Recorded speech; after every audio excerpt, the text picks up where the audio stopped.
રાજકોટમાં સ્થાનિક સ્વરાજ્યની ચૂંટણીને લઈને ડેપ્યુટી કલેક્ટરની પ્રેસ કોન્ફરન્સ યોજાઈ। ધોરાજી ખાતે યોજાનાર ચૂંટણીને લઈને પ્રેસ કોન્ફરન્સનું આયોજન કરવામાં આવ્યું।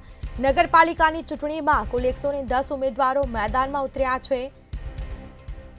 આ સાથે જ ધોરાજીમાં કુલ 85 મતદાન મથકો ઉપર મતદાન થવાનું છે।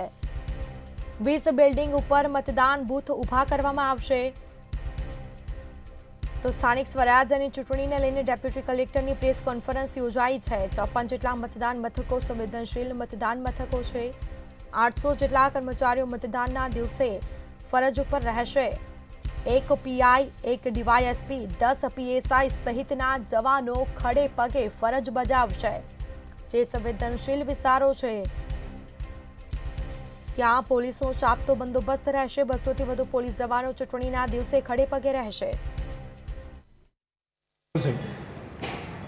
આજરોજ માનનીય કલેક્ટર સાહેબ અને માનનીય જિલ્લા મ્યુનિસિપલ ચૂંટણી અધિકારી સાહેબ દ્વારા અમોને જે સૂચના આપવામાં આવેલી એ અન્વયે આજે આપણા તમામ પ્રેસ મીડિયાના પત્રકાર મિત્રો કે જે ઇલેક્ટ્રોનિક મીડિયા સાથે સંકળાયેલા હોય, પ્રિન્ટ મીડિયા સાથે સંકળાયેલા હોય, સોશિયલ મીડિયા સાથે સંકળાયેલા હોય તેવા તમામ પત્રકાર મિત્રોની આજે અમે પ્રેસ કોન્ફરન્સ રાખવામાં આવેલી હતી।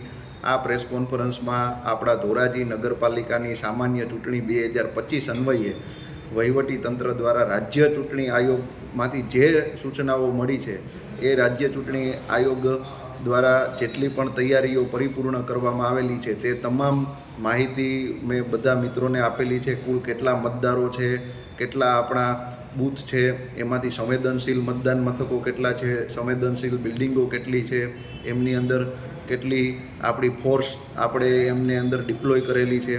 આ સિવાય આપણા કંટ્રોલ રૂમનો નંબર, આમની અંદર આપણે મતદાન કેવી રીતે કરી શકીએ કે મહત્તમ 4 વાદળી બટન દબાવી અને 1 પીળું બટન દબાવીને આપણો મત રજીસ્ટર કરી શકીએ।